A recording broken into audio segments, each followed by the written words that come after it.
Toute l'actualité politique et parlementaire, c'est le journal de 19h de Public Sénat. Bonsoir à tous. Voici les titres de ce mardi. Ouverture houleuse de la session extraordinaire au Sénat aujourd'hui.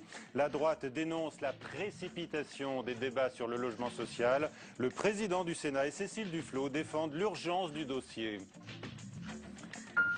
Tout faire pour réduire le nombre des suppressions d'emplois chez Peugeot Citroën. Engagement cet après-midi de François Hollande à Rennes alors que la situation périlleuse du groupe automobile est soulignée dans un rapport. Le mariage gay ou entre deux personnes de même sexe, présenté au nom de l'exigence d'égalité par la ministre Christiane Taubira. Mais les textes s'entrechoquent. La ministre de la Ville, Dominique Bertinotti, présente son propre texte, comme d'ailleurs la sénatrice écologiste Esther Benbassa, qui sera notre invitée dans cette édition. Avec nous également Philippe Marini, le président UMP de la Commission des Finances, et Gaëtan Gors, sénateur socialiste, alors que l'on a appris il y a quelques instants que l'on connaîtra demain, et demain seulement, le successeur de Martine Aubry à la tête du PS. Rentrée avancée donc de 15 jours des sénateurs pour traiter du logement, un dossier urgent selon le président Jean-Pierre Bel. L'opposition a dénoncé d'emblée une lecture précipitée de la réforme concoctée par Cécile Duflot. Jérôme Rabier. L'UMP est vent debout contre la présentation qu'elle juge précipitée de la loi sur le logement. À peine examinée en commission ce matin, elle arrive dans l'hémicycle et devrait être votée d'ici jeudi soir. Trop rapide pour l'opposition. Nous ne sommes pas très satisfaits. Le Sénat n'a pas l'habitude de travailler comme ça, sous la pression, les exigences du gouvernement. C'est pas du bon travail. Sur le fond, pourtant, peu de monde pour critiquer la réforme qui vise à céder des terrains publics pour y construire des logements sociaux. Autre volet qui sera discuté, le relèvement de 20 à 25% du taux de logement social dans les communes.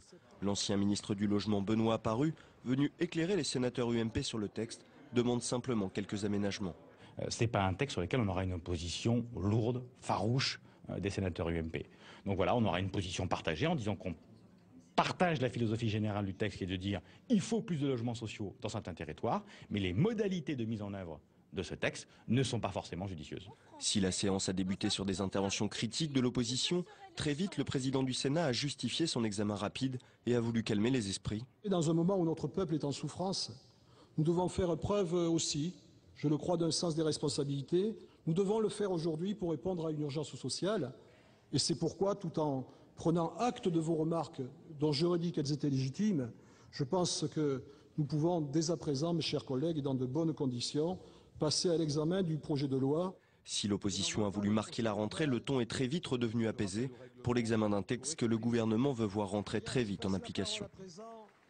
Et de son côté, la ministre Cécile Duflot appelle à la mobilisation extraordinaire, a-t-elle dit, pour le logement social. La ministre du Logement propose donc la cession de terrains de l'État et le durcissement des obligations et des sanctions pour les maires. Et ce sera le débat de fond du journal de 19h demain sur cette question du logement. D'abord, sur la forme, j'aimerais, messieurs, avoir votre réaction. Philippe Marini, est-ce que vous estimez, comme certains l'ont dit à l'UMP, que le Sénat avait été maltraité ?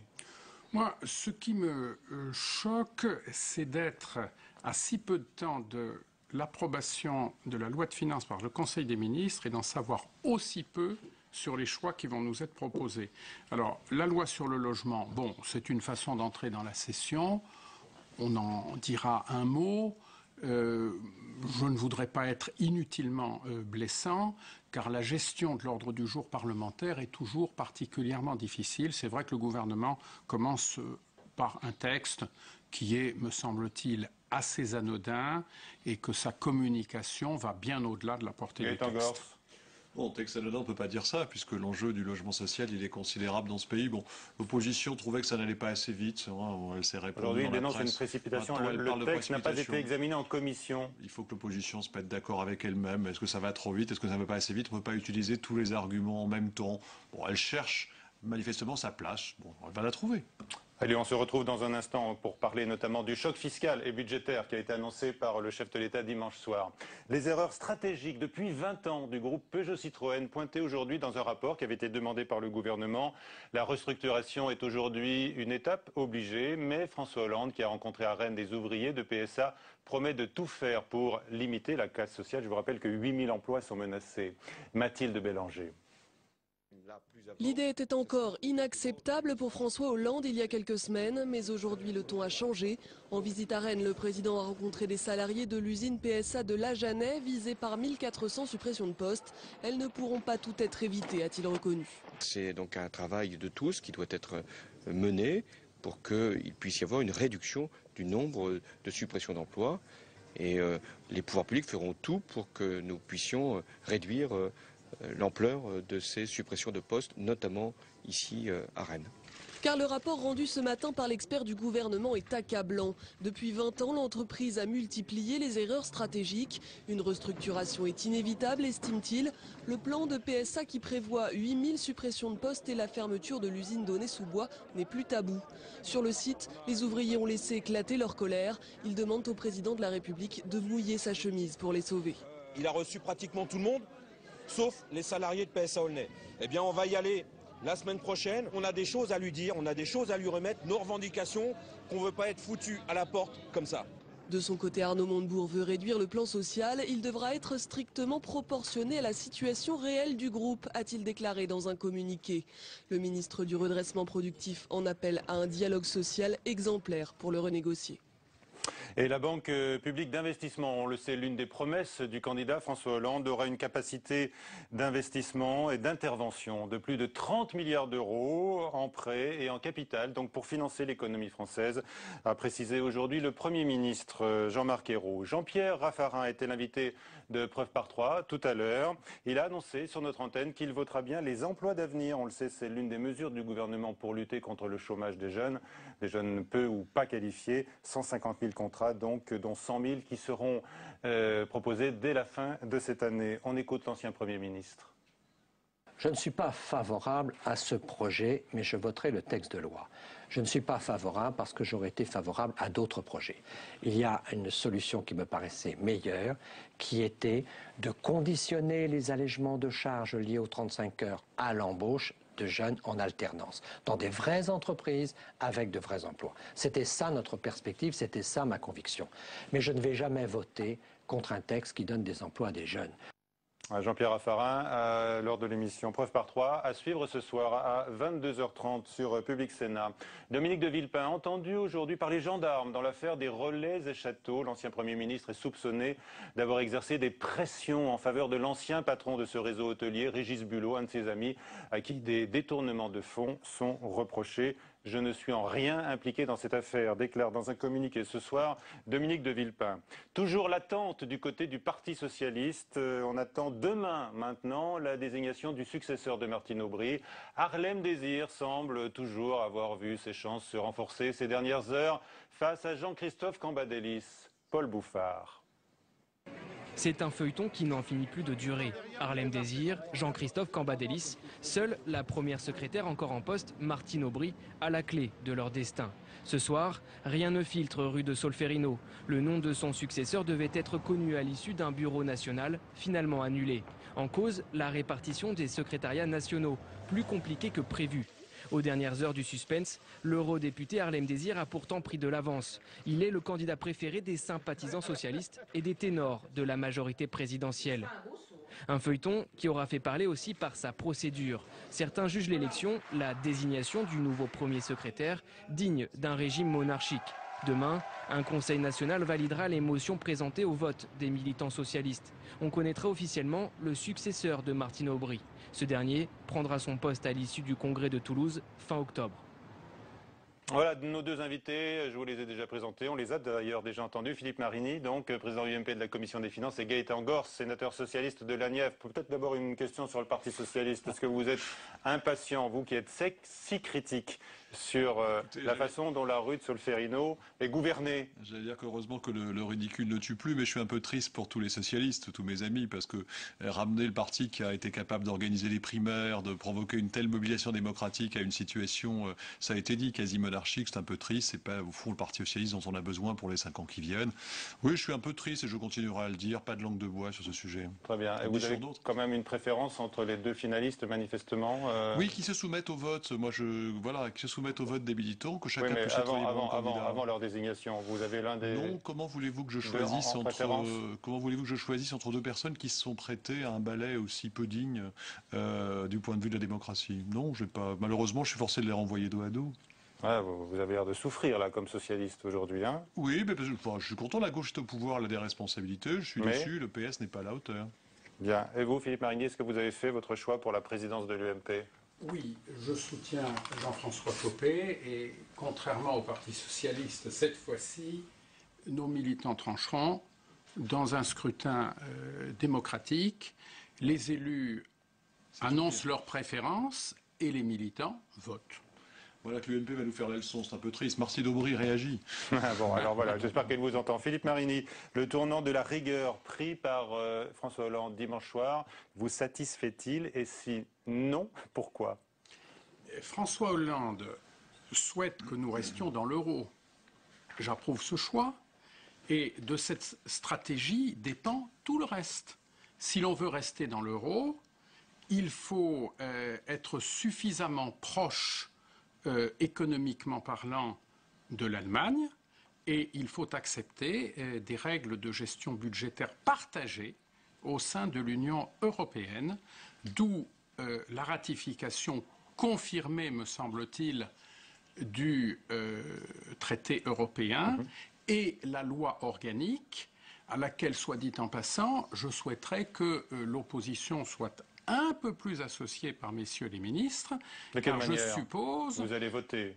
Non, mais on aura besoin de nos voix. Oui. Il vaudrait mieux que l'exercice...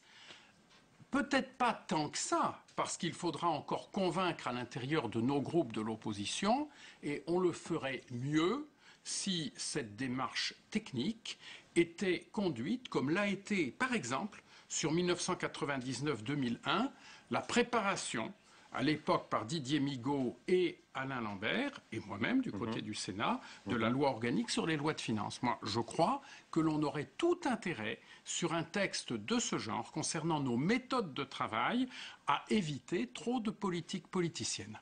Bien. En tous les cas, vous vous engagez à voter ce texte, ce traité européen. Gaëtan Gorce, comment est-ce que vous imaginez, vous, d'associer l'opposition, puisque vous aurez besoin de renforts venus du camp d'en face? Je pense que tous ceux qui ont souci des responsabilités et qui comprennent la situation du pays n'hésiteront pas à soutenir ce traité. Ça ne veut pas dire qu'il ne pourrait pas justifier certaines réserves ou certaines critiques. Pour le coup, on voit qu'il est le résultat d'un compromis. Le véritable enjeu, c'est après. C'est-à-dire que dès lors que l'on a décidé de s'impliquer dans une démarche qui vise effectivement à sauver la zone euro et à rétablir l'équilibre de nos finances, il faut que nous sachions créer une mobilisation des forces politiques, sociales à l'échelle européenne pour faire basculer le rapport de force qui est aujourd'hui manifestement en faveur d'un courant conservateur qui fait de l'austérité le b.a.-ba de la politique européenne, ce qui n'est pas envisageable pour l'avenir. Est-ce que ça n'est pas l'austérité qui nous a été annoncée par le chef de l'État? Non, je crois que le chef de l'État a pris ses responsabilités. C'est-à-dire qu'il nous a rappelé quelle était la réalité dans laquelle se trouvaient les comptes du pays et qu'il fallait faire un effort et que cet effort devait être partagé. À partir de là, ça ne veut pas dire qu'il se fixe comme objectif. Aujourd'hui, la rigueur, c'est un moyen pour redresser nos comptes et ensuite mener une politique de réforme. Ce n'est pas un objectif, l'austérité. C'est ça que je dénonce. Philippe Marigny, qu'est-ce que vous pensez des hausses massives d'impôts et des économies budgétaires qui ont été annoncées par le chef de l'État? Alors, nous sommes sur le même chemin de convergence, vers 3% à la fin de 2013, mais nous n'utilisons pas les mêmes méthodes, les mêmes ingrédients. Et sur les plus de 30 milliards d'efforts, seulement un tiers à venir des économies sur les dépenses publiques, de la modération des dépenses publiques, 2 tiers d'une fiscalité nouvelle. Vous auriez fait l'inverse? Alors que dans le programme de François Hollande pour le quinquennat, pour autant qu'on puisse l'analyser et le comprendre, c'était moitié-moitié. Et je trouve que ce retour en arrière est un mauvais signal. Donc François Hollande a le courage de faire ce qui n'a pas été fait par le passé, c'est-à-dire de mettre en ordre nos comptes. On a fait beaucoup de promesses, notamment le candidat sortant lors de la présidentielle, et on avait fait beaucoup aussi dans les années qui ont précédé. Il a accordé les avantages fiscaux qui n'étaient manifestement pas en mesure de financer, c'est-à-dire ce budget que nous devons aujourd'hui solder. Je pense que François Hollande fait preuve de responsabilité. On ne peut pas inviter les Français par des mesures trop brutales, celles-ci sont dures, par des mesures trop brutales, en réduisant les moyens des services publics. On ne peut pas leur indiquer que la seule perspective sera la montée du chômage et le ralentissement de l'activité économique. Il faut donc à la fois mêler le prélèvement fiscal, notamment sur ceux qui sont les plus aisés, et une réduction des dépenses, mais ne pas tout faire supporter eux-mêmes par l'impôt ou par la réduction des services publics. Ce serait injuste. Vous êtes tous les deux d'accord pour dire qu'on ne peut pas modifier cette perspective de réduction du déficit public à 3% en 2013. Aujourd'hui, on entend des économistes de tous bords dire « ça nous mène tout droit à l'austérité ». Je crois que cet objectif n'est pas en soi tenable si on le considère comme étant le déficit conjoncturel et structurel. S'il s'agit du déficit structurel, c'est-à-dire au fond du déficit que produirait notre économie, notre budget hors la crise, alors effectivement il faut prendre des mesures de fond. S'il s'agit au contraire de prendre en compte les effets de la crise et de considérer que ces 3% sont un objectif qui doit être atteint coûte que coûte, alors effectivement les risques seraient trop grands et je pense d'ailleurs qu'il y aura des révisions qui seront décidées à l'échelon européen dans les prochains mois parce que la réalité exigera de soutenir le pouvoir d'achat, l'économie, l'activité de nos économies. Est-ce que les mesures annoncées sur le plan fiscal, Philippe Marini, seront suffisantes, selon vous, pour atteindre cet objectif? Ou est-ce qu'il faudra encore charger la mule du contribuable? On regardera les estimations. La loi de finances sera examinée avec précision. Bon, c'est pour cela qu'aujourd'hui, je ne peux pas aller beaucoup plus loin, mais il est très vraisemblable qu'en 2013, comme en 2012, comme en 2011, comme en 2010, comme en 2009, en cours d'année, il y aura des lois de finances rectificatives. Parce que si l'on sort des clous, il faudra bien y rentrer. Il faut savoir que si nous voulons rester arrimés au bloc sérieux de la zone euro, nous devrons nous soumettre à une surveillance multilatérale par nos pairs, par les autres États européens. C'est une question de crédibilité.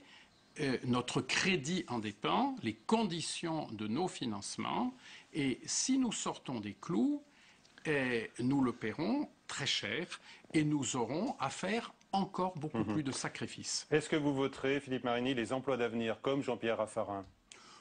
Oui. Chaque gouvernement émanant de chaque majorité a créé des emplois aidés. Au demeurant, au début de 2012, nous en avons créé. Nous avons augmenté les crédits pour cela. Parce qu'il n'était pas question, de réduire cet effort au début de l'année 2012. Chaque gouvernement a fait la même chose. Alors, bien sûr, c'est une mesure symptomatique. Elle ne corrige pas le mal, mais elle peut contribuer à rendre l'espoir à des gens exclus de l'emploi. Et de ce point de vue, comme maire, à une dose raisonnable, bien entendu, j'ai toujours été utilisateur de contrats aidés, à commencer par les premiers qui étaient les TUC et qui, je crois, remontaient à M. Fabius. Donc vous êtes cohérent avec vous-même, vous les utiliserez, ces emplois d'avenir, et vous les voterez. Gaëtan Gors, comment est-ce que vous accueillez le gouvernement, bien entendu. Et néanmoins, vous les critiquerez. Oui. Écoutez, la sagesse est toujours bonne à prendre, même si elle est tardive, parce que la critique de la droite et donc de l'opposition actuelle sur les emplois jeunes a été tellement virulente qu'on peut dire aujourd'hui qu'il est bien que l'opposition revienne à plus de sagesse et considère qu'on a besoin de ces outils pour aider les jeunes à retrouver une perspective. Ceci dit, je veux corriger une faute, une erreur de M. Marini. Les crédits destinés aux emplois aidés ont été peut-être inscrits dans le budget 2012, mais entièrement consommés avant les élections présidentielles, ce qui fait que dans le département aujourd'hui, le gouvernement doit trouver des solutions pour prolonger les contrats existants, ce qui met beaucoup de personnes en difficulté du fait des décisions qui ont été prises par la majorité précédente. On aurait pu en ajouter dans la loi de finances rectificative au lieu de financer d'autres mesures dispendieuses, parce qu'on a commencé ce quinquennat en chargeant la barque sur un certain nombre de sujets. Allez, je vais vous demander dans un instant votre avis sur le mariage gay, puisque c'est le sujet que nous allons aborder. La ministre de la Justice ce matin, dans une interview à La Croix, a dévoilé en effet son projet, prenant d'ailleurs de vitesse la ministre de la Famille, Dominique Bertinotti. Le droit des homosexuels au mariage donc va être entériné au mariage et également à l'adoption. Cécile Sixou. Jérémy, en couple depuis plusieurs années, rêve de passer devant le maire. Avec son ami David, ils ont même déjà franchi le pas, mais à Las Vegas. Un contrat sans valeur, alors la nouvelle loi reconnaissant le mariage homosexuel, il l'attend avec beaucoup d'espoir. Dès que le mariage est promulgué, on envoie les faire-part direct. Et pour nous, ça sera juste une question de temps, d'organisation, mais pour nous, le mariage, ça sera pour demain. La deuxième étape, ça sera de donner de l'amour à quelqu'un d'autre, donc tendre vers l'adoption. L'adoption, justement, la garde des Sceaux souhaite un accès aux procédures identiques pour tous. En revanche, Christiane Taubira exclut du dispositif la procréation médicale assistée au sein du couple lesbien. Une disposition défendue par la sénatrice Esther Benbassa. La sénatrice écologiste va même plus loin en souhaitant l'ouverture de l'adoption aux couples pacsés et concubins. Une manière d'interpeller le gouvernement, car pour le moment, rien n'est scellé. Eh bien justement, donc la sénatrice écologiste Esther Benbassa, nous l'accueillons sur ce plateau. Bonsoir, et merci d'être avec nous. C'est l'un de vos combats, donc ce mariage entre personnes de même sexe. Mais d'abord avec nous Delphine Girard. Bonsoir Delphine. Aidez-nous d'abord à y voir plus clair, parce que je vois un mariage, 2 projets, une proposition. Oui Michel, vous l'avez dit, il y a 2 projets, un d'origine gouvernementale, et ça signifie bien qu'il y a compétition entre 2 ministres, 2 femmes en l'occurrence, Christiane Taubira, la garde des Sceaux, et Dominique Bertinotti, ministre de la Famille. Et puis vous en avez parlé, vous en parlerez dans un instant, la proposition de loi donc d'Esther Benbassa. Alors que se passe-t-il Michel? Christiane Taubira, on a l'impression qu'elle va reprendre la main sur ce dossier. Elle a dévoilé, vous l'avez dit, dans les colonnes du journal La Croix, un journal catholique opposé à son projet, eh bien, les grandes lignes de ce texte qui ne sera discuté présenté en Conseil des ministres que fin octobre. Dominique Bertinotti a minimisé tout au long de la journée. Ce n'est qu'un pré-projet, a estimé la ministre de la Famille, qui a quand même demandé l'arbitrage du président de la République et du Premier ministre. On nous avait annoncé la fin des couacs. Eh bien non, la fin des couacs, Michel, ça ressemble quand même à un cafouillage au sein du gouvernement. Ça nous fait penser à ce qui s'était passé pour le harcèlement sexuel. Donc François Hollande qui voulait donc minimiser et stopper les couacs, il l'a dit dimanche soir lors de son intervention télévisée. Visiblement, le message n'a pas été reçu. Alors au milieu de tout ça, il y a votre proposition de loi, Esther Benbassa. Les Verts publient les bancs, on a l'impression un petit peu avant l'heure, en jouant un rôle d'aiguillon avec cette proposition de loi qui est proche des attentes des associations homosexuelles. Alors Esther Benbassa, en quoi votre projet diffère-t-il de celui de Madame Taubira par exemple ou de Madame Bertinotti? Le mien, il va plus loin et ensuite, je l'ai préparé avec les associations. J'ai fait plusieurs heures d'audition. Je connaissais un petit peu le sujet et je ne me suis pas lancée comme ça dans le vide. Donc, c'est pour cela probablement que les associations soutiennent notre projet.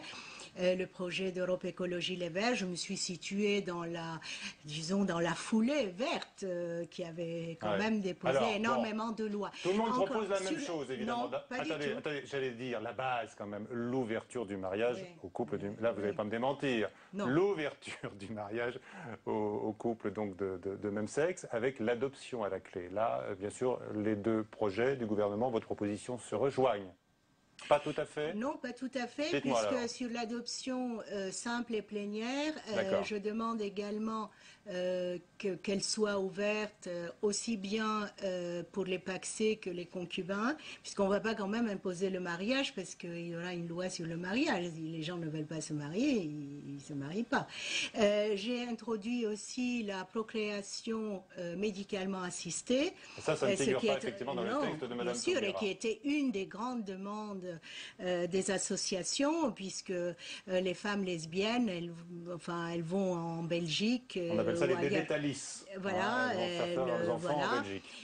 Et aussi, j'ai introduit la possibilité donnée aux parents qui ont des enfants par gestation pour autrui, qu'ils ou qu'elles puissent inscrire ces enfants sur l'état civil. Est-ce que vous pensez que, c'est ce que semblent indiquer les sondages en tous les cas, que l'opinion publique en France est mûre pour ce mariage entre personnes de même sexe, qui est déjà en application dans d'autres pays européens? Oui, les dernières statistiques montrent que 63% des Français sont d'accord. Et quant à la parentalité, 43% des femmes et plus de 30% des hommes, donc gays et lesbiens, je termine, sont pour la parentalité. Donc ça montre quand même que ce sont des sujets sociaux et le droit civil doit être dépoussiéré. Il ne peut pas continuer comme ça à ne pas suivre l'évolution de la société. Dépoussiérage, dites-vous, certains disent que là, on bouleverse une institution qui a plusieurs siècles. Aujourd'hui même, Monseigneur 23, archevêque de Paris, a dit qu'il allait essayer de se mobiliser pour peser sur les débats et les réorienter, on le sait, hostile au mariage. Il est hostile, mais d'après nos travaux, les catholiques ne sont pas tous contre le mariage entre personnes du même sexe, parce que parmi les catholiques, il y a aussi des lesbiennes, des gays, etc., des trans. Réclame à nouveau aujourd'hui un référendum, Christine Boutin. Ça ne vous fait pas peur, puisque vous dites que l'opinion est avec vous?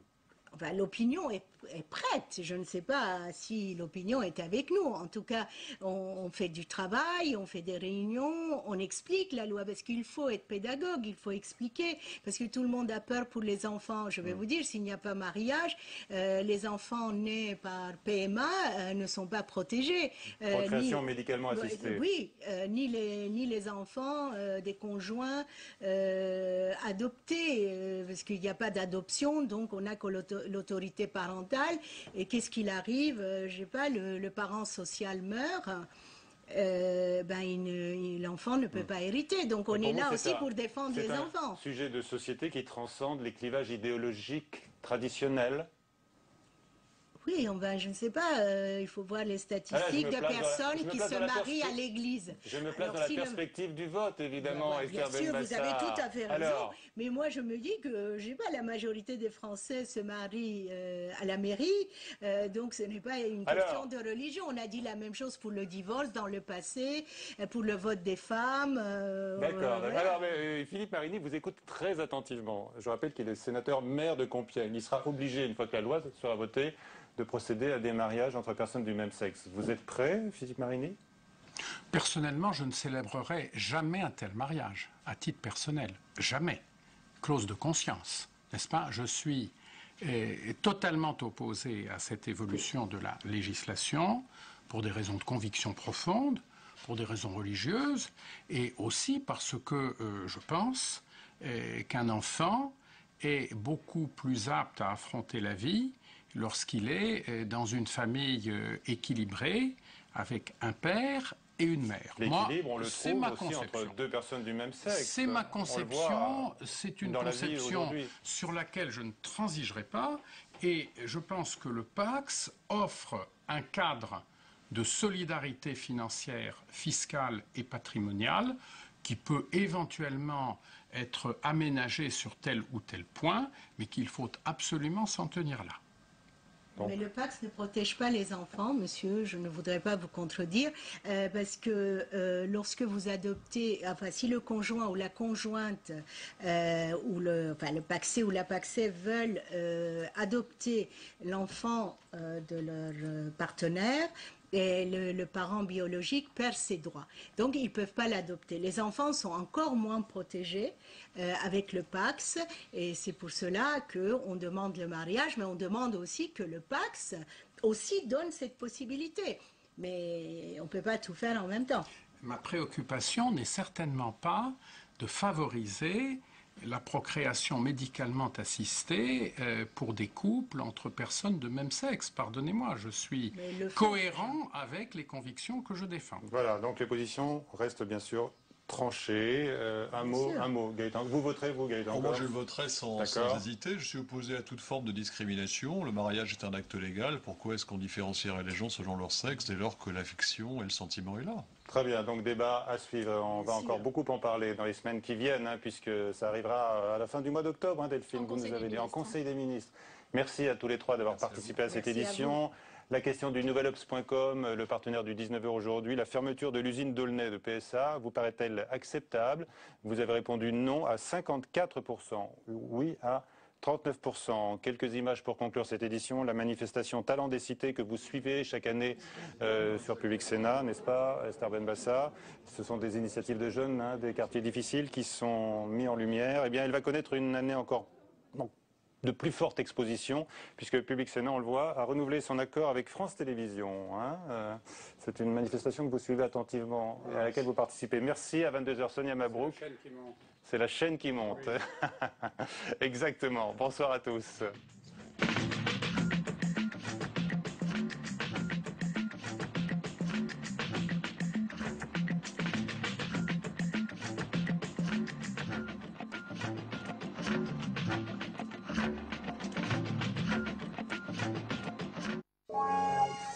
Comment les Américains entretiennent-ils le souvenir du 11 septembre 2001 ? 10 ans après, des survivants et des proches des victimes se relaient pour guider les touristes du monde entier autour de Ground Zéro. Des visites chargées d'émotions.